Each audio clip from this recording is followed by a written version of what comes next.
अस्सलाम वालेकुम बच्चों। पिछले लेक्चर में हमने एक्सरसाइज 6.2 के पहले जो 3 क्वेश्चन है वो सॉल्व किए थे।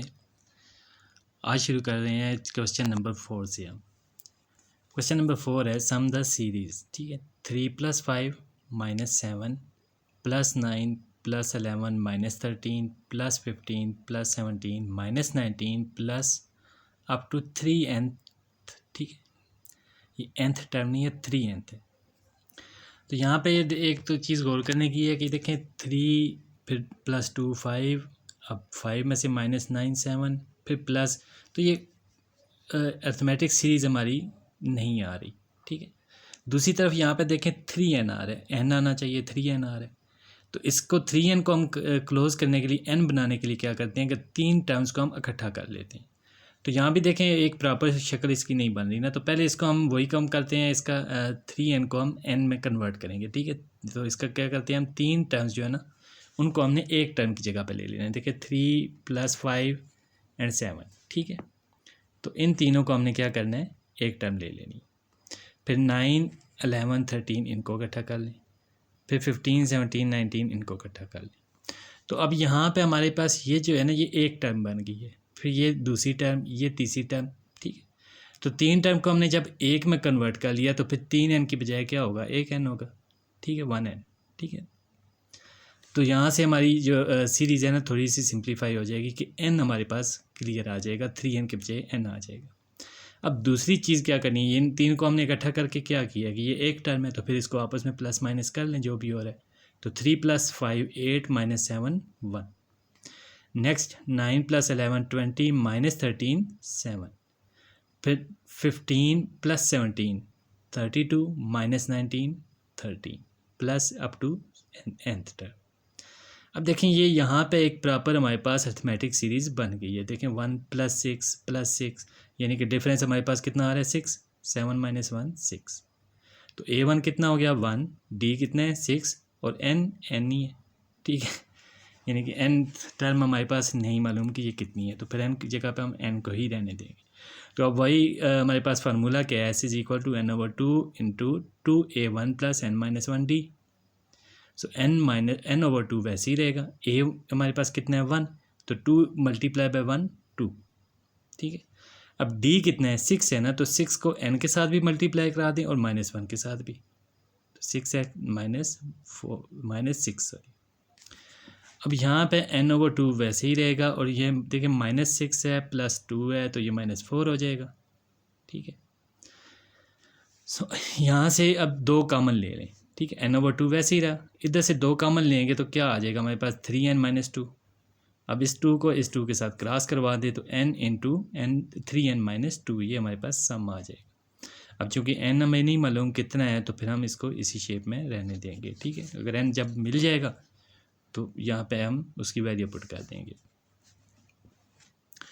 सो नेक्स्ट हमारे पास फिर वही 3n वाला मामला है, तो हमने क्या करना है, इन तीन को इकट्ठा कर लेना है। ठीक है, ये देखें ये फर्स्ट 3 टर्म्स है, इनको आप इकट्ठा कर लें। क्या प्रॉब्लम आ रही है, ओके।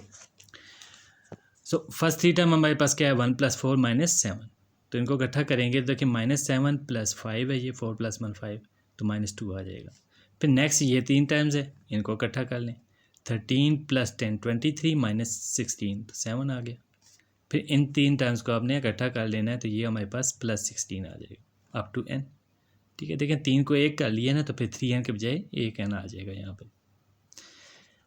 अब नेक्स्ट हमने वही a1 हमारे पास कितना है -2, d कितना होगा 7 -2 तो मतलब 7 + 2 हो जाएगा, सो 9। a1 कितना है -2 और d कॉमन डिफरेंस हमारे पास कितना है 9। अब हमने फार्मूला लगाना है, s = n/2 2a1 + n - 1d। So n/2 2a1, a हमारे पास कितना है -2, तो -2 को 2 के साथ मल्टीप्लाई कराएं तो ये -4। फिर d 9 है ना, तो 9 को n के साथ भी और -1 के साथ भी मल्टीप्लाई करवा लें।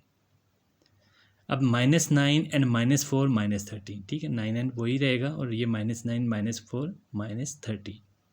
ठीक हो गया जी। अब देखें इसमें से कुछ कॉमन नहीं आ रहा ना, यहाँ से 9 और 13 में से कुछ भी कॉमन नहीं आ रहा, और 2 ना तो इनसे क्रॉस हो रहा है ना इसके साथ क्रॉस हो रहा है, तो फिर इसको हम इसी तरह ही लिखा रहने देंगे। यानी एस हमारे पास जो है वो सम कितना आ गया है, n/2 इंटू 9n-30। ये इसको वैसे ही लिखा रहने दें। ले चलते हैं नेक्स्ट क्वेश्चन की तरफ। क्वेश्चन नंबर 5 हमारे पास, find the sum of 20 terms of the series whose rth term is 3r + 1। अब वो कह रहा है सीरीज की जो आर्थ टर्म है ना वो क्या है, 3r + 1। तो r किसके इक्वल है, 1 2 3। हम एग्ज्यूम कर लेते हैं ना कि अब आर्थ टर्म है तो ये कौन सी टर्म है ना हमें नहीं पता, तो फिर हम समझ लेते हैं कि ये फर्स्ट टर्म है आर्थ, ठीक है। इसी तरह सेकंड टर्म भी आर्थ है, थर्ड भी आर्थ है, तो हम इसको अप्लाई करके देख लेते हैं इस फार्मूले के अंदर। तो ए आर, ठीक है। अब ए आर कितना है, यानी आर्थ टर्म ना ए आर वो 3r + 1 है। अब ए की जगह 1 लिखें तो आर की जगह देखें, ए के साथ 1 लिख लें आर की जगह, तो यहाँ भी 3 × 1 + 1 4। फिर ए 2 है तो आर की जगह 2 लिखेंगे, 3 × 2 6 + 1 7। ए की जगह ए 3 है तो देखें आर की जगह पे हमने 3 मेंशन किया है ना, तो यहाँ फिर वही 3 × 3 9 + 1 10। तो ये हमारे पास सीरीज़ बन जाएगी 4 7 10 अप टू 8 20, क्योंकि उसने 20 टर्म का हमने सम मालूम करना है ना, तो अप टू 8 20 कर लें। अब यहाँ से देखें हमारे पास A1 कितना आ गया है 4, और कॉमन डिफरेंस कितना है, D हमारे पास 7 - 4 3, और N अब देखें उसने मेंशन कर दिया कि 20 टर्म है, तो फिर N = 20। तो सिंपली फार्मूला में यहाँ पे लगाएं, S = n/2 2A1 + n - 1D। अब हमने क्या करना है, N कितना है 20, तो 20/2 2A1 A1 हमारे पास 4 आ गया, प्लस n-1, तो n 20 है तो n-1 कितना होगा 19 इंटू D 3। सो ये 2 इसको क्रॉस करवा दें, 20 के साथ 10 आ जाएगा, 2 4 = 8 एंड 19 × 3 57।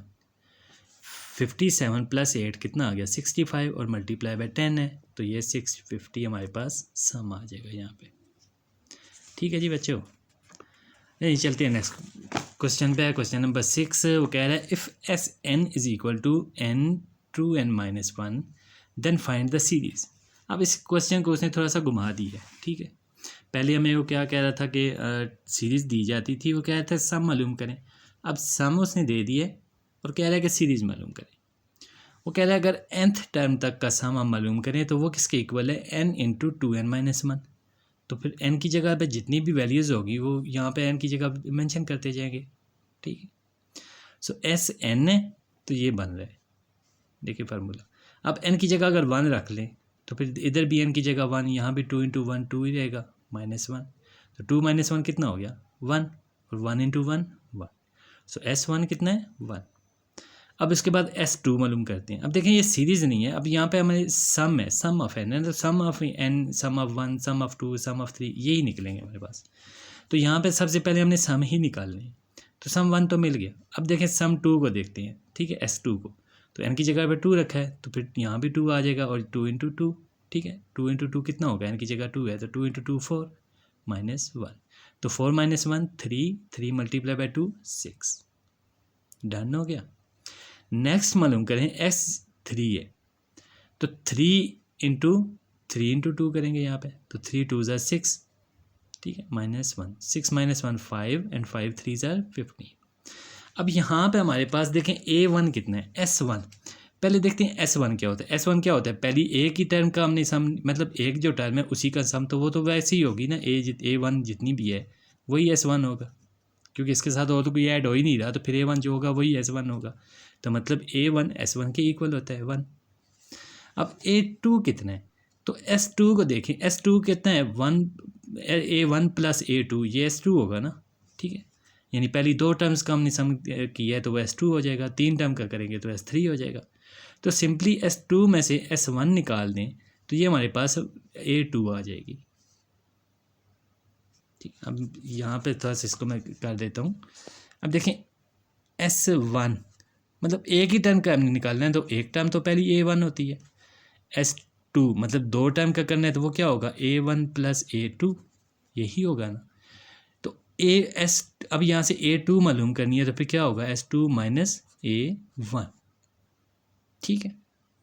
अब A1 किसके इक्वल है, S1 के, तो हम इसको लिख सकते हैं S1, तो ये A2 के इक्वल आ जाएगा। वही हमने किया, A2 is equal to S2 minus S1। अब S2 कितना था हमारे पास 6 माइनस S1 है 1, तो 6 माइनस 1 5। फिर A3 हमने मालूम करना है, तो उसमें से हम क्या करेंगे, S3 क्या होगा, A1 plus A2 plus A3, ये हमारे पास आ जाता है S3। अब A1 प्लस A2 ये क्या होता है, S2 होता है ना, ठीक है। तो S3 में से ये S2 तो जाके माइनस होगा, तो बाकी क्या बचेगा, A3। तो वही हमने काम करना है यहाँ पे, A3 is equal to S3 minus S2। अब S3 कितना है 15, S2 कितना है 6, तो 15 माइनस 6 अब कितना आ जाएगा 9। सो सीरीज हमारी कैसे बन जाएगी, 1 5 9 अप टू सो ऑन, ठीक है।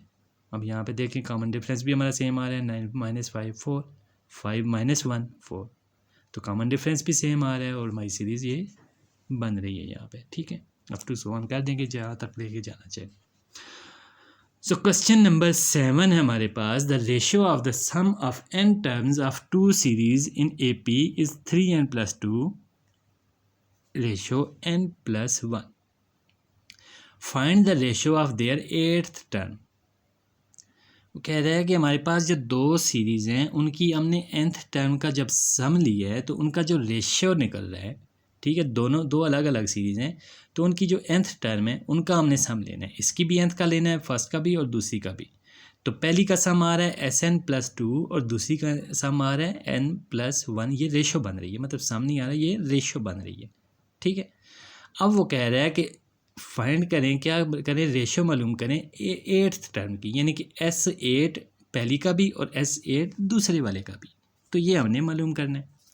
तो पहले देख लें सम 1 रेशो सम 2, ठीक है। सम 1 रेशो सम 2, ये हमारे पास कितना आ रहा है, 3n plus 2 ratio n plus 1, यही आ रहा है ना। तो n, अब यहाँ देखें सम 1 क्या है, सम बेसिकली SN ही है ना, nth टर्म तक का है। तो उसको क्या हम फार्मूला लिखेंगे, n/2 2a1 plus n minus 1d। अब रेशियो को हम क्या करते हैं, डिवाइड में लिखते हैं यहाँ पे, ठीक है, फ्रैक्शन में की शक्ल में लिखते हैं ना, तो S2 को इसके नीचे लिख लें, n/2 2a1 plus n minus 1d। अब मसला ये है कि ये दो अलग अलग सीरीज़ हैं, दोनों सीरीज़ अलग है, ठीक है। तो पहली का जब A1 हमने नाम दे दिया तो दूसरी का कुछ और नाम देना पड़ेगा ना, क्योंकि A1 फर्ज कर लेंगे, पहली हमारी स्टार्ट हो रही है 2 के साथ, दूसरी 3 से स्टार्ट हो रही है, ठीक है। इसका दूसरा 5 आ जाता है, इसका 7 आ जाता है। तो यहाँ पे देखें ये A1 2 है, यहाँ A1 कितना है 3 है, तो फिर ये A1 तो नहीं होगा ना, मतलब A1 अगर इसका नाम लिखें तो A1 तो 2 हो गया, फिर नीचे भी A1 लिखे तो 2 होना चाहिए ना, यहाँ तो 3 है। तो फिर हम उसको थोड़ा सा कर लेते हैं, इसको निशान लगा लेते हैं कम्प्लीमेंट का, ठीक है, A डैश कर लें इसको, तो 2A1 और 2A1 डैश, तो इसका नाम हमने थोड़ा सा चेंज कर लिया। इसी तरह यहाँ देखें कॉमन डिफरेंस इस सीरीज़ में कितने हैं, 3, 5 माइनस 2 3 और 7 माइनस 3 4। तो डिफरेंस में भी फ़र्क आ सकता है ना, क्योंकि मैं क्लियर तो नहीं है कि nth में इनमें डिफरेंस कितना है। तो फिर D के साथ भी हम वही काम करेंगे, D सिंपल और यहाँ पर D कम्प्लीमेंट या D डैश कर लें, ठीक है। तो इनको हमने इसका फार्मूला लिखना है। अब nth टर्म जो है वो उसने पहले मेंशन किया, दोनों की nth टर्म है सेम है, ठीक है। अगर एक की अगर 100 टर्म्स है तो दूसरी की भी 100 है, एक की 10 है दूसरे की भी 10 है, तो इस तरह का चेक करें। तो n को हम वैसे ही लिखा रहने देंगे। अब ये रेशो किसकी इक्वल थी, 3n प्लस 2 रेशो, तो इसको भी रेशो की फ्रैक्शन की शक्ल में लिख लें, 3n plus 2 over n plus 1। अब यहाँ पे देखें n/2 और n/2 ये क्रॉस हो रहे हैं दोनों ऊपर नीचे, ये तो हो गए ख़त्म। बाकी को हम ले आते हैं आगे, ठीक है। तो वो क्रॉस करवा लिए, 2a1 plus n minus 1d 2a1 dash plus n minus 1d dash, और ये 3n plus 2 over n plus 1 के इक्वल आ गया। अब यहाँ से एक सोचने वाली बात है कि हमने यहाँ से कुछ और भी मामलात क्लियर करने हैं, क्योंकि इसको a plus n minus 1d कुछ इस शक्ल में लेके आना है, a1, क्योंकि कोई भी टर्म है 8th टर्म अगर हो तो क्या होना चाहिए, a1 प्लस 7d, तो ऐसे होना चाहिए ना। लेकिन यहाँ पर 2a1 आ रहा है, क्योंकि हमने 8th टर्म देखे क्वेश्चन में, हमने उससे क्या बोला है कि जो 8वीं टर्म है ना दोनों की, उनका रेशो मालूम करना है। तो उसके लिए हमें a1 चाहिए, 2a1 नहीं चाहिए। तो फिर हम क्या करें, इसका को हम सोल्यूशन निकालना पड़ेगा ना, यहाँ से 2 को लेना पड़ेगा साइड पे। अब ये यहाँ से क्रॉस नहीं हो सकता क्योंकि ये आपस में प्लस हो रहे हैं और थोड़ा सा डिफरेंस है, ये A1 है ये A1 डैश है, तो एक चीज़ नहीं है, पहले मैं क्लिक आ चुका हूँ, ये 2 ये 3 या ये हो सकता है 3 ये 2 हो, मतलब कुछ डिफरेंस है तो क्रॉस तो नहीं हो सकते। तो फिर ऐसे अब अगर क्रॉस नहीं कर सकते फिर ये इसके साथ प्लस भी हो रहा है, यहाँ डी का भी फ़र्क आ रहा है, ठीक है, दोनों डी अलग अलग है, तो ये इस तरह हम क्रॉस नहीं कर सकते। तो फिर हमें क्या चाहिए कि इस दो को किसी तरह से हमने यहाँ से रिमूव कर दें। तो दो को रिमूव करने के लिए हम क्या करेंगे, यहाँ से दो कॉमन ले लेंगे इन दोनों टर्म्स में से, ठीक है, A1 में से भी दो कॉमन ले लेंगे और इसमें से भी दो कॉमन लेंगे। अब इसमें तो दो है ही नहीं, तो फिर कॉमन कैसे लेना है, तो इसके लिए हम टोटका क्या करते हैं कि जो A1 है, देखें यहाँ से दो कॉमन लिया है तो बाकी क्या बच गया A1, और इसमें से अगर हमने दो कॉमन लिया, कॉमन जो है वो बेसिकली मल्टीप्लाई हो रहा होता है, तो या इसको यूँ समझ लें कि दो को हमने इसके साथ मल्टीप्लाई कर रहे हैं, तो जब दो को मल्टीप्लाई करना है तो उसके साथ डिवाइड भी करना पड़ेगा, तो ये हम यहाँ पे इस तरह इसको लिख लेंगे कि n-1/2d, ठीक है। यहाँ से देखें दो मल्टीप्लाई, जब ये दो वापस मल्टीप्लाई करेंगे तो ये क्रॉस हो जाएंगे और n-1d वापस आ जाएगा। और सेम काम हमने नीचे वाली टर्म्स के साथ भी करना है, यहाँ से भी 2 को कॉमन लेना है, A1 dash plus n-1/2d dash, ऐसे लिख लेंगे इसको, और इस साइड पे वही है 3n+2/n+1। अब देखें ये दो कॉमन आ गए हैं दोनों के, तो ये दोनों क्रॉस हो जाएंगे, ठीक है। अब ये क्रॉस यहाँ पे हो सकते हैं, तो इनको क्रॉस कर दें, बाकी A1 plus n-1/2d, A1 plus n-1/2d dash. अब वो कह रहा है फॉर 8th टर्म, ठीक है, जो 8वीं टर्म है, क्योंकि हमने इसको 8वीं टर्म का हमने लेना है ना, तो अगर ये 8वीं टर्म हो तो फिर n-1/2 कितना होना चाहिए, 8 के बराबर, और सॉरी n-1/2, यहाँ पे n-1 होते हैं 7d होते हैं ना, ठीक है। देखिए A1 प्लस 7d 8वीं टर्म तो ऐसी होगी, ठीक है, जैसे मैंने ये ऊपर लिखा है कि A1 प्लस 7d, तो ये 8वीं टर्म होती है ना, तो मतलब ये n-1/2 कितना है, 7 के इक्वल होना चाहिए, ठीक है। तो n-1/2 किसके इक्वल ले लें, 7 के इक्वल, क्योंकि ये 8वीं टर्म है, हम कहेंगे कि ये 8वीं टर्म है तो फिर ये 7 के इक्वल होना चाहिए। तो यहाँ से 2 जाके क्या होगा, 7 के साथ मल्टीप्लाई हो जाएगा, और -1 है तो जाके +1, सो n कितना आ गया, 14 + 1 15, तो n की वैल्यू हमारे पास आ गई है 15, ठीक है। अब हमने क्या करना है कि जो यहाँ से लेना A1 प्लस n-1/2, ये 7 के इक्वल है तो इसकी जगह 7 लिख लें, और d, ठीक है, देखें ये A1 प्लस 7d हो गया, अब ये 8वीं टर्म बन गई। इसी तरह A1 कम्प्लीमेंट है या A1 डैश प्लस n-1/2, तो ये तो 7 के इक्वल है, तो फिर 7 और यहाँ पे d कम्प्लीमेंट, ठीक है। सो A1 plus 7d over A dash plus 7d dash, और ये किसके इक्वल है, 3n था यहाँ पे, ठीक है, n है ना, तो n कितने हैं, 15, सो 3 × 15 + 2 ओवर 15 + 1, n + 1 है तो 15 + 1। अब इसको सिंप्लीफाई कर लें, ठीक है, ये देखें 8वीं टर्म है और ये भी 8वीं टर्म है, इनकी रेशो की शक्ल में लिखा हुआ है तो इसको ऐसे ही रहने दें, और यहाँ पे इसको थोड़ा सा सॉल्व कर लें। 3 × 15 कितना हो गया, 15 ज़रा 3 कितना आ जाएगा, 45, 45 + 2 47, और 15 + 1 16, तो रेशो हमारे पास क्या आ गई है, 47:16। जो 8वीं टर्म की रेशो है वो क्या है, 47:16, ठीक है जी बच्चों। लें जी, यहाँ 7 क्वेश्चन कंप्लीट हो गए हैं। नेक्स्ट इंशाल्लाह अगले लेक्चर में स्टडी करेंगे, तब तक के लिए अल्लाह हाफिज़।